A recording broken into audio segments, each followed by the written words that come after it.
Este mês, eu gostaria de falar sobre como o nosso entendimento da geração, mencionada por Jesus em Mateus 24:34, está relacionada com a proximidade do fim deste sistema de coisas. Vamos relembrar o que Jesus disse em Mateus 24:34. Esta geração de modo algum passará até que todas essas coisas aconteçam. Há dois elementos nesse versículo. Ele fala sobre esta geração, então temos de saber mais sobre isso e também saber o que são todas essas coisas que vão acontecer. Vamos começar com o segundo ponto. O que são todas essas coisas sobre as quais Jesus falou? Bem, no contexto de Mateus 24, vamos ver que Jesus falou sobre nação se levantar contra nação, reino contra reino, falta de alimentos e terremotos num lugar após outro. Ok, então a geração sobre a qual Jesus falou não passará até ver guerra, falta de alimentos e terremotos. Mais alguma coisa? Sim. No mesmo capítulo, Jesus fala de uma grande tribulação. A geração não passará até que a grande tribulação venha. Isso é interessante. Isso é importante para nós. Mas precisamos entender o que é geração e de que geração específica Jesus estava falando. Se alguém pedisse para você mostrar um texto explicando o que é geração, que texto você mostraria? Pense nisso um instante. Minha escolha seria Êxodo 1:6. Vamos ler.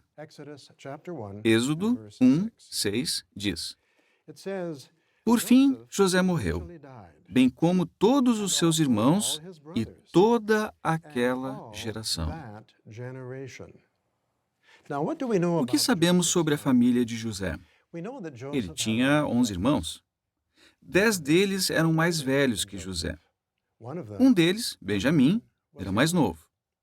E pelo menos 2 irmãos de José viveram mais tempo que ele, porque a Bíblia diz que, quando José estava morrendo, ele chamou seus irmãos, no plural. Mas o que José e seus irmãos tinham em comum? Todos eles eram contemporâneos, viveram na mesma época, faziam parte da mesma geração. Agora, vamos supor que um homem morresse 10 minutos antes de José nascer. Ele faria parte da geração de José? Não, porque ele não viveu na mesma época de José. Não era contemporâneo de José. Agora vamos supor que um bebê nascesse 10 minutos depois da morte de José. Esse bebê faria parte da geração de José? Outra vez, não. O bebê não viveu na mesma época de José. Para que o homem e o bebê fizessem parte da geração de José, eles teriam de ter vivido pelo menos algum tempo durante a vida de José. Então agora já sabemos o que é geração. Mas o que compõe uma geração? Um grupo de contemporâneos, um grupo de pessoas que viveram na mesma época. Mas Jesus disse: esta geração, de modo algum passará até que todas essas coisas aconteçam. De que geração específica Jesus estava falando? Para saber isso, temos de ver o contexto das palavras de Jesus. Vamos abrir a Bíblia em Mateus capítulo 24, versículos 32 a 34. Isso é muito importante. Esclarece muita coisa. Em Mateus 24, 32 a 34, Jesus disse: Aprendam desta ilustração sobre a figueira.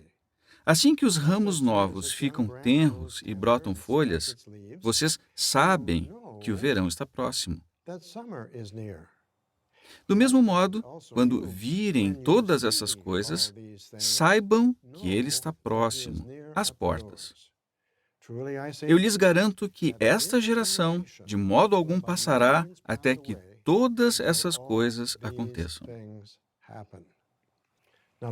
Voltando ao versículo 32. Jesus disse que seus discípulos deviam aprender algo da figueira. Bem, qualquer criança pode ver uma folha numa árvore, apontar para ela e dizer: "Olha, uma folha!" Mas qual o significado dessa folha? A criança talvez não saiba que o verão está chegando, mas um adulto que vê uma folha numa árvore diz: "Ah, ainda não dá para ver, mas essa folha é sinal que o verão está próximo."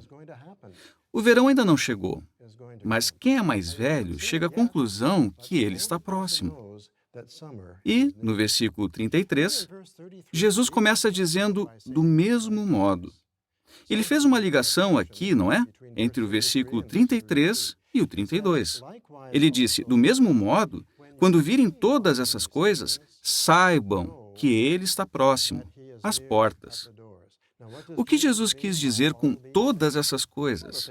São as coisas que ele falou antes: nação contra nação, reino contra reino, falta de alimentos, terremotos, doenças. Ele disse: quando vocês virem todas essas coisas, eu quero que cheguem a uma conclusão sobre algo espiritual. Quando é que todas essas coisas começaram a acontecer? Em 1914. Bem, em 1914, qualquer criança poderia ver os vários aspectos do sinal: guerras, falta de alimentos, terremotos, etc. E poderia concluir que eram coisas ruins. Mas qual é o significado delas? Só os que tinham discernimento espiritual podiam chegar à conclusão que Jesus disse que chegariam, que ele está próximo, às portas. Esse é o ponto. Em 1914, quem foram os únicos que viram esses vários aspectos do sinal e chegaram à conclusão certa, que algo invisível estava acontecendo? Apenas os ungidos. Então, esta geração é composta dos ungidos que viram o sinal e tiveram discernimento espiritual para chegar à conclusão certa sobre o sinal. Um dos que viram o sinal e entendeu o seu significado foi o irmão Frederick Franz. O irmão Franz nasceu em 1893 e foi batizado em novembro de 1913. Então, sendo um dos ungidos do Senhor em 1914, ele viu o sinal e pôde entender seu significado. Houve outros ungidos que também viram o sinal e entenderam seu significado. Joseph Rutherford, A. H. Macmillan, W. E. Van Amber. Depois de 1914, outros foram ungidos com o Espírito Santo. Entre esses estavam Nathan Law, Lyman Swingle, Grant Suter, Milton Henschel e George Gangas. Eles eram ungidos contemporâneos de alguns do primeiro grupo. Esses irmãos fazem parte do segundo grupo da geração. Isso é muito importante. Vamos voltar a esse assunto daqui a pouco. Quer ver um jeito fácil de entender o assunto da geração? Veja o caso do irmão Fred W. Franz. Ele é o FWF no quadro. Como já dissemos, o irmão Franz nasceu em 1893 e foi batizado em novembro de 1913. Sendo um dos ungidos do Senhor, em 1914 ele viu o sinal e entendeu seu significado. O irmão Franz viveu bastante. Ele terminou sua carreira terrestre aos 99 anos, em 1992. Vocês conhecem muitos que eram dos ungidos em 1914 e que viveram mais que o irmão Franz? Pode ser que tenha alguns, mas não muitos. Só para vocês entenderem melhor, suponhamos que o irmão Franz tenha sido o último do primeiro grupo de ungidos, ou seja, do grupo dos que foram ungidos em 1914, que viram o sinal e continuaram leais a Jeová. Veja, não estamos dizendo que o irmão Franz foi o último, não sabemos disso, mas só para entendermos melhor, vamos supor isso. Para ser parte desta geração, a pessoa teria de ter sido ungida antes de 1992, porque ela teria de ter sido contemporânea de alguns do primeiro grupo. Novamente, não estamos dizendo que o irmão Franz foi o último desse grupo. Estamos usando isso apenas como suposição, como ponto de referência.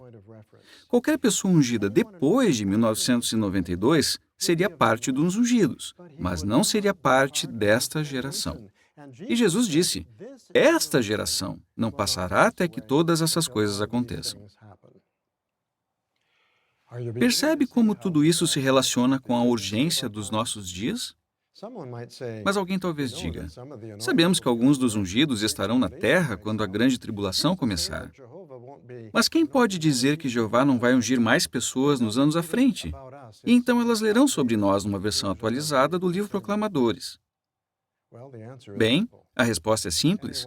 Qualquer pessoa ungida nos anos à frente não terá sido contemporânea dos irmãos do primeiro grupo dos ungidos, porque eles já morreram. E Jesus disse: esta geração não passará até que todas essas coisas aconteçam. Ela não teria feito parte da geração. Os ungidos do segundo grupo estão envelhecendo. Isso fica bem claro quando vemos quem compõe o segundo grupo. Vimos algumas fotos dos irmãos do segundo grupo. Além deles, outros como Carl Klein, John Barr, Albert Schroeder. Os membros atuais do corpo governante também são parte da geração. E dá para ver que alguns de nós já não são tão novos. Então, irmãos, realmente estamos bem avançados no tempo do fim. Agora não é a hora de desanimar. Assim, vamos todos acatar o conselho de Jesus, de Mateus 24, 42. Portanto, mantenham-se vigilantes, porque vocês não sabem em que dia virá o seu Senhor.